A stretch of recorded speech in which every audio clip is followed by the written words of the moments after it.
Hi, I'm Spencer Patton. I went to junior high and high school at South Central. Attended Parkland College after that, and then finished my college career off with SIUE. I was drafted by the Kansas City Royals in 2011, made my major league debut with the Texas Rangers in 2014, and have been in pro ball ever since 2011. As far as in high school with Coach Jones, what was the success? What was it like? Oh, it was nice. Jones was a great coach, obviously, being a Hall of Fame coach now and winning a state title.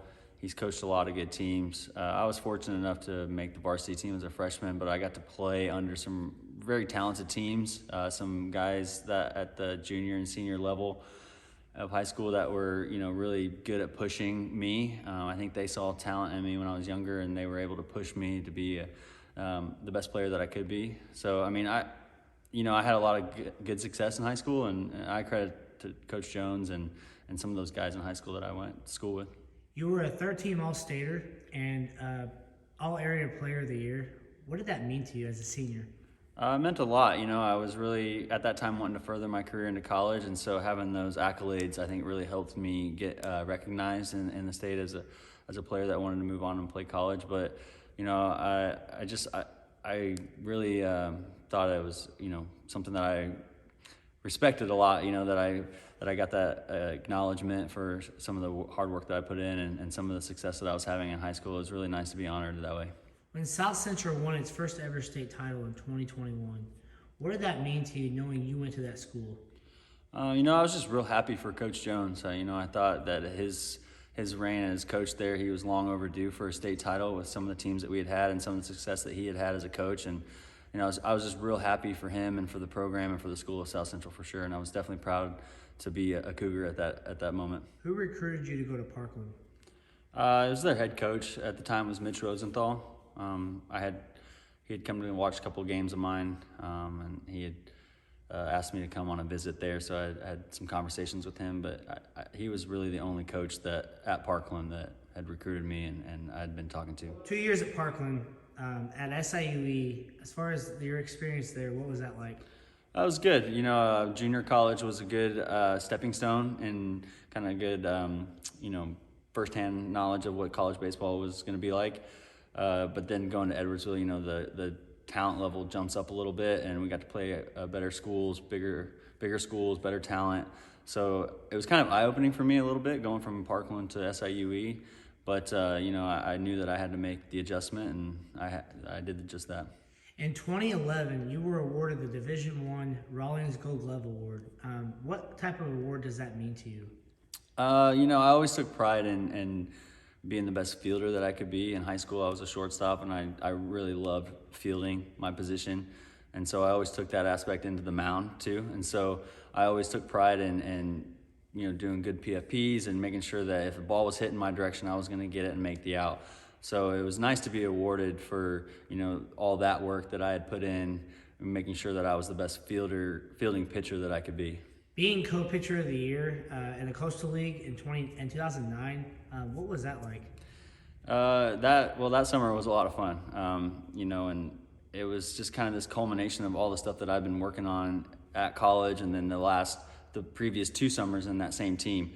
And so just to be named and honored as a co-MVP of a league like that with so much college talent and so much draft-eligible players, it meant a lot, and it's something I still cherish to this day.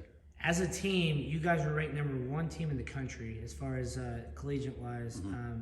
What did that mean to you? It was, at the time, we were just having fun. It was a great group of guys. We all just went out and we played hard, and we left everything on the field. We got along great in the clubhouse, but to win a championship in that league was amazing. But then to be named, number 1 college summer team in the nation was something special because, you got the Cape Cod League who, all the prospects go to, but that they recognized that how good of a team that we actually were. It was actually a lot of fun, and we enjoyed it. When you were the number 1 team in the country, you had finished with a final record of 51-9. What an outstanding accomplishment! I mean, what do you have to say about that? I don't think at the time we knew really kind of what our record was. We would just go out on the field and play our hardest and play the game the way we all knew how to play, and it just kind of clicked from day one. We just went out there and took care of business and did what we had to do on the field. And then at the end of it, we looked back and we're like, holy crap, we only lost 9 games, you know. And I don't think a lot of people had that expectation of us coming in. They had no idea what we were going to be capable of. But I think once the summer started going and we started just rattling off win after win, it was like, we got something special here. After college, you were drafted 24th round by the Royals out of SIUE. What was that experience like? It was a surreal moment. We knew I would probably get drafted. My agent was, you know, working hard for me, but we didn't know what round. We'd heard anywhere between 10 and 15, and then below 20, and then once the 20th round came, we're like, okay, what's going on? And I knew I didn't have much leverage being a senior, but, you know, I had a bunch of family and friends over at the house, and we were listening to it on the audio from in the computer, and you know, it just when that sound came across the computer speakers of, you know, the Royals select Spencer Patton, you know, it was just like this relief, you know, that I was selected and I can, you know, kind of finally breathe, and everybody was going crazy. It was, you know, we were cooking out and having a good time. It was really exciting. How long exactly were you in the Royals organization? So I was drafted in 2011, and then I was traded in midway through the year in 2014. When you're on the Royals, some of your favorite moments from that? You know, obviously being drafted with them was an exciting moment. But I would have to say probably making the AAA All-Star team in 2014 with them was a fun moment, getting to experience that. But also winning the AAA National Championship in 2013, the year before that, was a real fun experience. And because I had just gotten called up for the playoffs, just for the playoffs that week, and we ended up winning the whole thing. And just being around that group of guys and the fun we had doing that was a special moment. In 2014, you were traded from the Royals to the Rangers. What was that transition like? It was bittersweet. I had made a lot of close friends in the Royals organization coming up in their minor league system. I really respected the front office and the coaches that I had with the Royals, still do.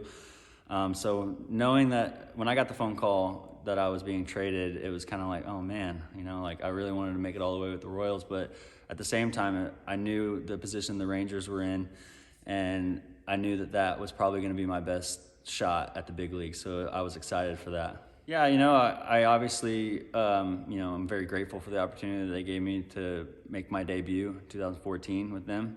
But, you know, that clubhouse was kind of special. I got to play with some really amazing players: Adrian Beltre, Prince Fielder, Hugh Darvish, Mitch Moreland, Derek Holland, you know, Elvis Andrews. So, you know, there was Colby Lewis, you know, so there was a lot of really big-time players that were in that clubhouse that, you know, up until that point I'd only watched on TV.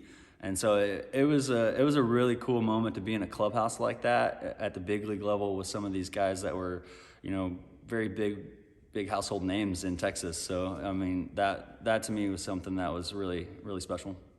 November 15, 2015, you were traded from the Rangers to the Cubs. What was that like?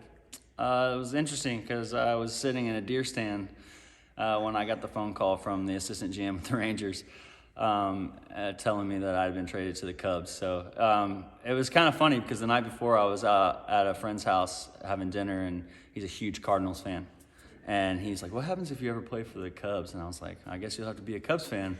And then the very next morning, boom, I get traded to the Cubs. And, you know, that was my first phone call I had to make. Being in the Cubs clubhouse, what was that like? And I mean, managerial, teammates-wise, experience that. What's that?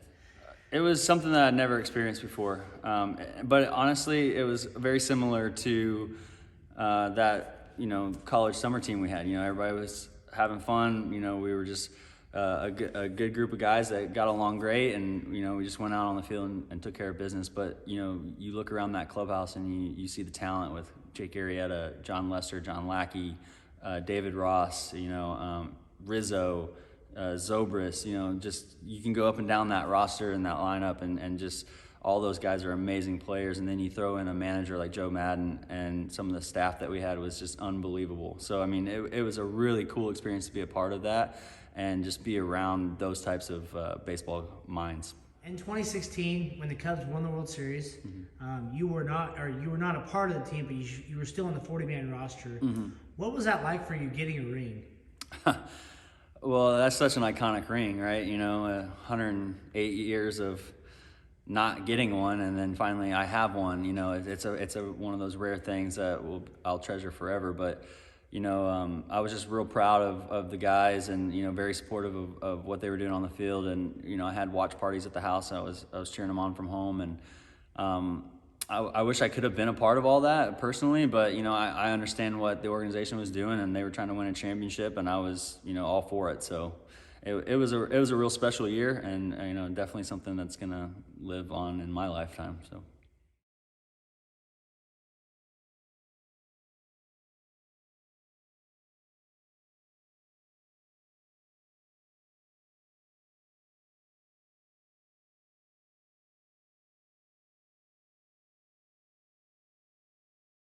Knowing that you're a pitcher and Aroldis Chapman was a pitcher in the 8th inning when Rajai Davis hit that home run to tie the game, as a pitcher's perspective, how do you think Aroldis Chapman would have felt? I remember seeing Chapman's face. They kind of zoomed in on it during the game, and it was almost like, as in, how did he hit that pitch? How did he get to that? How did that go over the fence? And I've been there. You throw a good pitch, you think you execute it well, and the hitter just has a better at bat on you that time, and it's just one of those things that happens. But I think in that moment, knowing what that pitch meant and what that homer or that out would have meant, I think your heart just kind of sinks into your stomach a little bit, and you're like, oh man, no way that just happened. And, is this the GOAT thing again? I think I was feeling everything that all the fans around the world that were watching that moment felt. But I kind of had it. It was more close to home because of I can relate to what he was going through. It was a joyful moment. Like I said earlier, we had a watch party, so I had people, family and friends over. We had bought in champagne. We were gonna spray it on me if we won, and we ended up doing just that. Went out on my back deck and popped bottles just as they were doing in the clubhouse, and I let my friends spray me with champagne. And it was just a really excited moment, knowing that what that win meant for the team, but also for me as a player. Knowing that I would get to receive that ring and have a small part in that history was really exciting. Did your family travel to a lot of your games? Oh yeah, they're supportive of me first, I think, over any loyalty they have to any fandom. So, but I must say, I think I'm going to take the credit and say I made a lot of Cardinals fans into Cubs fans that year, just because of them following me. So, I think the Cubs nation added a few Cardinal fans that year. When I was with the Cubs, I'll just tell you some favorite ballparks of any. Doesn't matter who I was pitching for, but all the ballparks that I've been to, I really enjoyed going to Wrigley's. Obviously iconic, it's an old ballpark, but Fenway, stepping out on the field at Fenway, and just got the green monster and all the history that has been a part of that ball field is just kind of surreal in a sense. You walk out there and you're like, man, a lot of greats have played here, and it's just something that's very special. As far as pitching against some of the best players, who were they when you were with the Cubs? Definitely facing Albert Pujols. That's just watching him, when I grew up, watching him play. But also when we faced the Cardinals, facing Yachty. Yachty's been around forever, and watching him when I was coming in high school, college, watching him play, and then being able to face someone like that, it's a surreal moment. You just only dream of stuff like that. So I'd say those two guys for sure. So after you were done with the Cubs, you played in Japan overseas. What was that like? It was different. There's obviously the culture shock is different. The style of baseball is different. There's a lot that I had to adjust to. Time change, food, language. So it took me a minute to get used to all that and kind of fit in. But once I fit in, it was just baseball after that. I finally settled in and just pitched my game and had to make the adjustments when I needed them and just went with it. So I played 4 years with the same team, the Yokohama DNA Bay Stars. So I was over there for 4 years. Probably some of the most iconic moments was probably my first year there. We made it all the way to the Nippon Series, which is their World Series over there. We lost in Game 6, but just taking a team that was very similar to the Cubs in the sense that they hadn't been that far in a very long time. I think it was like the 80s or something. And so being able to be an intricate part of a team that got to go that far in their World Series was a pretty special moment. So especially coming from the Cubs the year before, where we just won a World Series, and then going over there and almost winning a World Series over there was pretty cool. I thought we were going to do it twice. Your most memorable moment that you had in the majors, period, not excluding the Japanese league, but just in the majors, period. I mean, it's kind of hard to top my debut, right? That's the moment where your dreams have come true, right? But that week was just a crazy special week for me. My first child was born 3 days before that, and then I go down and make my major league debut. It was just a very, very special moment for me for many reasons, but it's definitely, I think, the top moment of my career. When I first got into the major leagues, I was probably somewhere around 91, 94, somewhere in there. I've gotten up to throwing 94, 96. Currently, I'm 91, 94 again. So I mean, it's right there. It's all kind of fluctuates depending on the day. Biggest obstacle that you face as a pitcher? I think it's that jump between the minor leagues and the big leagues. There's a big gap between AAA and the big leagues. At least there used to be. And that first stint I had in the big leagues before making my trip to Japan, I didn't feel like I made that adjustment as well as I should have. And that was kind of part of going over to Japan, was trying to iron out some things, get some more confidence back in myself, and knowing that I could be a big league pitcher. But the biggest obstacle I had to overcome was just that self-confidence, knowing that I belonged in the big leagues and knowing that I could compete at that level and proving it. That was kind of the biggest obstacle I had to overcome. I'm currently a free agent, so I'm just going about my normal off-season program, workouts, trying to stay healthy, get my arm in shape, and then just hopefully, some teams will send some scouts, watch me throw some bullpens, and before spring training, I'll sign with another team. If you wouldn't have been in baseball all your life, what would you have done instead? I'm not 100% sure. I didn't really grow up with many other interests. Baseball was always a passion of mine, just athletics in general.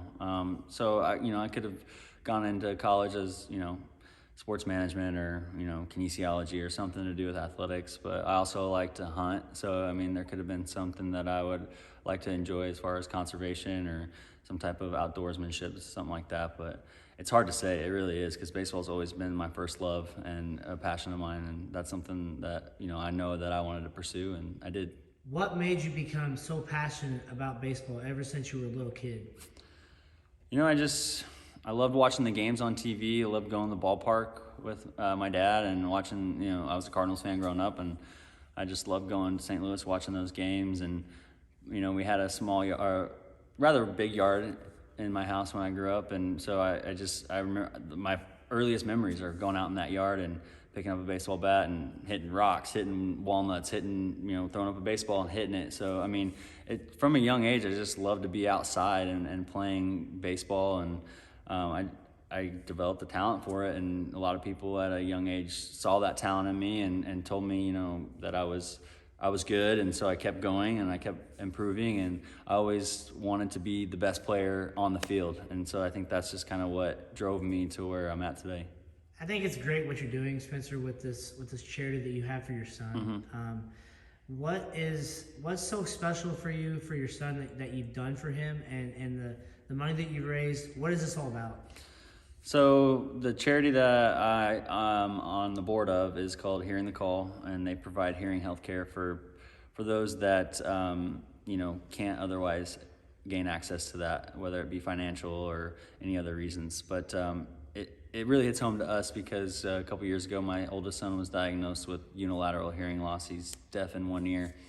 And just going through that process, just the struggles and the highs and lows of that. And then financially, fortunately enough for us, we were able to afford hearing aids, but we know that that's a pretty big expense. And we know that a lot of people can't gain access to that just because of that financial burden. So we somehow stumbled across Hearing the Call, and that's something that we knew that we needed to be a part of for our son and for those like him. And so we met the people, and it was a instant fit, and they asked me to be on the board, and now we're doing fundraisers for them and doing a lot of stuff, and they're wanting me to go on international trips, and we're just all in with them, and it's a great organization to be a part of. you're working out with young kids and kind of just doing what you did in the major leagues. What do you think is so special about that? I used to give lessons when I was coming up through the minor leagues. I like working with kids, and I just think this area is such a baseball area. But I also want to make sure that, kids are taught proper mechanics, proper throwing, make sure they're getting the right tutelage and stuff like that. And as long as I'm living here, I want to incorporate some of the stuff that I picked up along the way, some of the stuff that I really like, some of the stuff that I've gained, the knowledge that I've gained through coaches and players, and kind of incorporate that in what I teach to the youth around here. So a part of that is just teaching them the right ways about baseball, whether it's playing or off the field, or how to go about yourself on the field, your demeanor, your athleticism, and good sportsmanship. But also the other part of that is teaching proper mechanics and proper throwing and workouts and maintenance and all that stuff that I didn't know growing up, and I wish I would have. If I had those resources, could I have been better? Maybe. But I want to give those resources to the kids around here so that maybe they can further their careers as well. Who would be your biggest role model? There's several actually.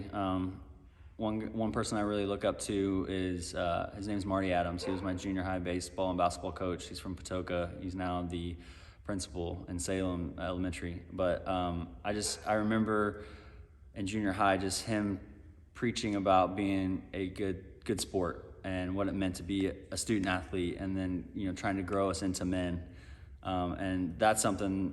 Just his tutelage and his teaching and his coaching and the way he was as a human being, a good Christian man and a husband and father, just was something that I idolized and looked up to a lot. And we're good friends to this day, and we're constantly talking, and we're just, he's someone that I really look up to. But there's definitely several, but that's definitely one that stands out. Not necessarily for me, but it kind of shows like you can make it from anywhere, right? Don't let the small town keep you locked down. If that's something that you want to pursue, and that's the avenue that you want to go down, then work hard. They'll find you if you're good enough and you work hard and you want to further that career. Go for it, because it can happen to anybody. So that's kind of what it meant to me. Was I never really felt the pressure that I was representing a small town, but like for me it was just showing that it can happen to anybody, no matter where you're from. Obviously my parents, for taking me to all those games and practices as a young kid, supporting me along the way, even when, sometimes it was difficult. They may have to get off work early or not go to work or be late, whatever it was. My parents were always very supportive of my athletic career. Sometimes they had to drive my jersey that I forgot at home and make it an hour trip to the game just to get it to me, but definitely my family, all of my family, they've always been very supportive of my career. My wife, 100%, she's the one that holds our family down while I'm away. She's raising our kids by herself most of the time, which is not an easy thing to do. So I definitely got to give mad props to her. I also got to thank, teammates of mine, coaches along the way, high school, junior high, college, all those coaches that, really saw something in me, that, they believed in me, thought I had a chance to go further. The Royal Scout that, took a chance on me, and the Royals for taking a chance on me, drafted me, the Rangers taking a chance on me, put me in the big leagues. But I think overall, I gotta thank God for giving me the talent, the blessings in my life to be able to do what I'm doing. But without him, this would not be possible. So I think he put all those people in my life for a reason, and without him, none of this would be possible. Not just a great human being, but a great athlete. Spencer, I really appreciate hearing your story. You had a tremendous story. I look forward to talking to you in the long run. I appreciate you having me on. It was a lot of fun. Thanks.